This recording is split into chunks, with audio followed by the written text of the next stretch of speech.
Today we start chapter number 10, circles. तो देखिए, पहले हम नॉर्मल चीज़ों से शुरू होते हैं कि सर्कल होता क्या है। तो देखिए, ये जो है ये एक सर्कल है। इस सर्कल को बनाया जाता है, इसको बोलते हैं सेंटर। क्या बोलते हैं? सेंटर। जिस पॉइंट से आप सर्कल बनाते हैं उसको क्या बोलते हैं? सेंटर। और ये जो जितनी भी डिस्टेंस हैं इस सेंटर से लेके सरकमफ्रेंस ऑफ सर्कल तक रहती हैं, इन सब को हम क्या बोलते हैं? रेडियस। अब डायमीटर क्या होता है आपका? जैसे आपने एक सर्कल बनाया और ये इसका सेंटर है, तो इस सेंटर से होके और दोनों साइड जो भी लाइन टच कर जाएगी वो क्या हो जाएगा? इसका डायमीटर। जैसे ये है, ये है, ये हैं, ये सब क्या होंगे? इसके डायमीटर्स।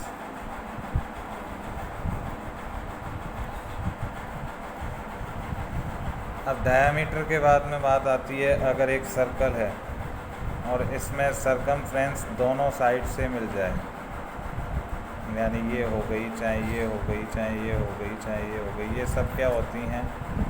कॉर्ड। क्या चीज़ होती है? कॉर्ड। अब कॉर्ड के बाद में आपकी जो नई चीज़ है, अब सबसे बड़ी कॉर्ड कौन सी होती है? डायमीटर होती है। सबसे बड़ी कॉर्ड क्या होगी? डायमीटर। ठीक है। अब ये हमारा एक सर्कल है और एक ये लाइन है जो इसको टच करके चली गई। इसने इसको टच किया पी पॉइंट पर। मान लो ये ए बी एक लाइन है और ये इसको टच कहाँ की है? यहाँ पर। तो ये जहाँ टच करेगी उसको तो बोलते हैं पॉइंट ऑफ कांटेक्ट। तो सीधा सा नाम है पॉइंट ऑफ कांटेक्ट। मतलब क्या हो गया? जो इस सर्कल की सरकमफ्रेंस को एक पॉइंट पर टच करे उस पॉइंट को क्या बोलेंगे? Point of contact. और ये जो लाइन है, इस पूरी लाइन को क्या बोलेंगे हम? टेंजेंट। क्या बोलेंगे? टेंजेंट। जो भी टच कर कर अगर वो लाइन निकल जाती है, डैट इज़ कॉल्ड टेंजेंट। अब देखो, टेंजेंट का वैसे हिंदी में नाम होता है स्पर्श रेखा। तो स्पर्श रेखा का क्या मतलब है आपकी? जो इसको टच करके जाए, that is called tangent. Okay. Next आपकी लाइन होती है जो इसको दो पॉइंट पर कट कर जाए। ये देखिए, दो पॉइंट पर कट कर जा रही हैं, एक ये और एक ये, दूसरा ये और ये सा ये आपकी सारी लाइनें एक एक पॉइंट, दोनों पॉइंट पर कट करके जा रही हैं। इस लाइन को बोलते हैं सेकेंड। इस लाइन को क्या बोलते हैं? सेकेंड। और जिसका नाम वैसे हिंदी में होता है छेदक रेखा। हिंदी से आपको कोई मतलब नहीं है, मगर मेरे कहने का मतलब ये है कि जो भी अपनी ज्योमेट्री चलती है वो हमेशा आपके हिंदी नेम्स के हिसाब से चलेगी। ज्योमेट्री में कोई भी चीज़ होती है वो हमेशा किस चीज़ पर चलेगी? हिंदी से। देख लो आप, जैसे टेंजेंट है, तो टेंजेंट से हमें कहीं कुछ नहीं पता चलता है, मगर अगर आपने देखा स्पर्श रेखा तो वो क्या है? जो टच होके जाए। स्पर्श यानी होता है कांटेक्ट में आना, टच में आना, उसको बोलते हैं। मगर इस लाइन को अपने को क्या याद रखना है कि टेंजेंट बोलते हैं इसको। जिस पॉइंट पर टच करती है उसको वैसे बोलते हैं स्पर्श बिंदु, मगर यहाँ हम क्या बोलेंगे? Point of contact. जो जहाँ पर वो कांटेक्ट में आए एक सर्कल के, ऐसे पॉइंट को क्या बोलते हैं? Point of contact. ठीक है। ये अपना सेकेंड हो गया। ये सेकेंड और टेंजेंट आपके क्लास 10th में ही आई हैं, इससे पहले आपने कभी इनको नहीं पढ़ा है। ठीक है। अब देखो, हम बात कर लेते हैं पैरेलल टेंजेंट की। तो जब एक सर्कल है तो इस पे हम केवल और केवल टेंजेंट जो है वो पैरेलल टू ही खींच सकते हैं। क्यों खींच सकते हैं?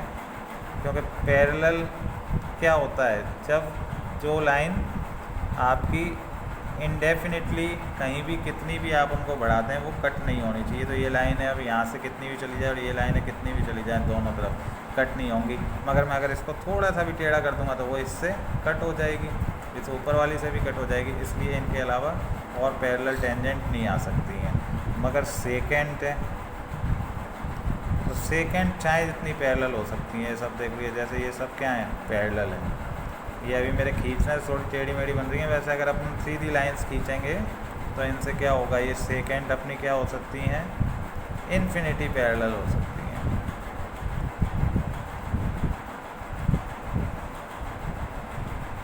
ठीक है, ये तो बात हो गई आपकी।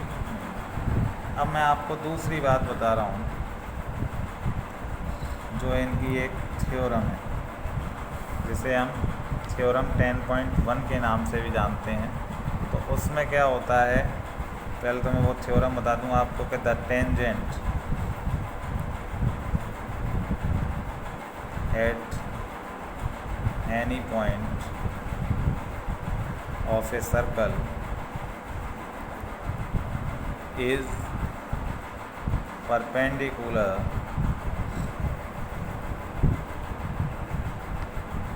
to the radius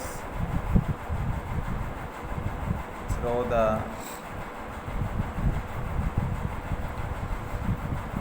point of contact।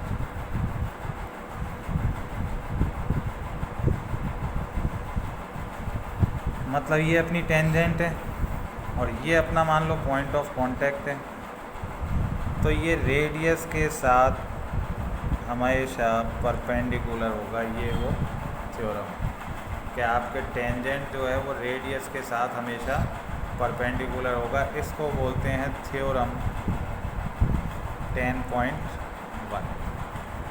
अब आपको मैं एक दूसरी थ्योरम जो इस चैप्टर में आने वाली है, थ्योरम 10.2 के बारे में बता देता हूँ। थ्योरम 10.2, तो इसमें आपका क्या है, पहले तो वो थ्योरम में बता दूँ आपको क्या है कि the length of tangent drawn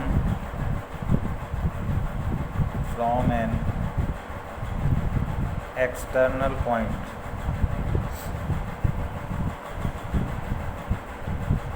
to a circle are equal.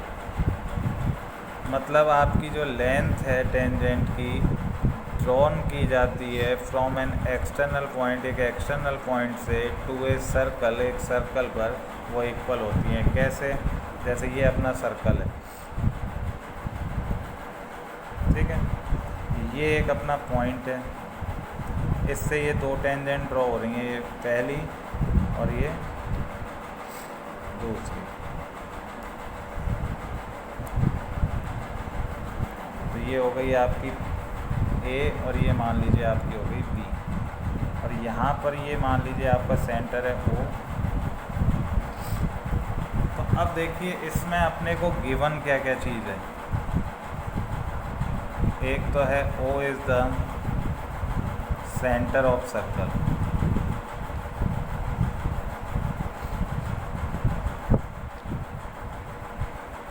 ठीक है। A P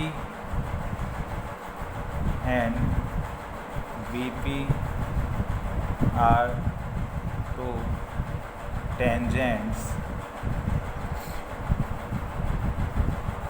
drawn from point P.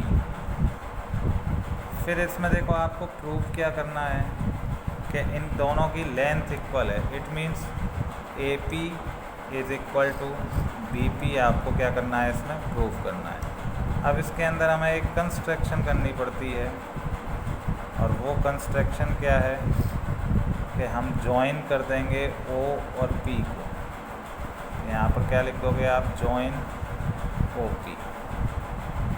अब इसका ये प्रूफ देखिए, एक तो ये ट्राइंगल है अपना और एक ये ट्राइंगल है। तो from triangle O A P and triangle O B P,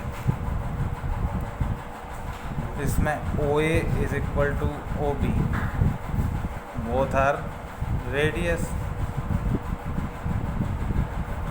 and angle O A P is equal to angle O B P 90 degree each. किससे, थ्योरम 10.1। यहाँ पर ये देखिए 90 डिग्री का एंगल होगा, आपकी वो थ्योरम थी कि the tangent at any point of a circle is perpendicular to the radius through the point of contact. यहाँ पर पॉइंट ऑफ कॉन्टैक्ट पर ये क्या होती है, रेडियस के साथ 90 डिग्री का एंगल होता है। तीसरी चीज़ इसमें O P is equal to O P, ये जो लाइन है वो इन दोनों ही ट्राइंगल में है, इसलिए ये साइड क्या हो जाएगी आपकी कॉमन साइड। तो ये जो ट्राइंगल है ओ ए पी कॉन्ग्रेंट हो जाएगा ट्राइंगल ओ बी पी के by S A S rule. ठीक है, तो अब हम इसमें A P is equal to B P ले लेंगे by C P C T. तो आपकी length of tangent equal prove हो गई, हेंस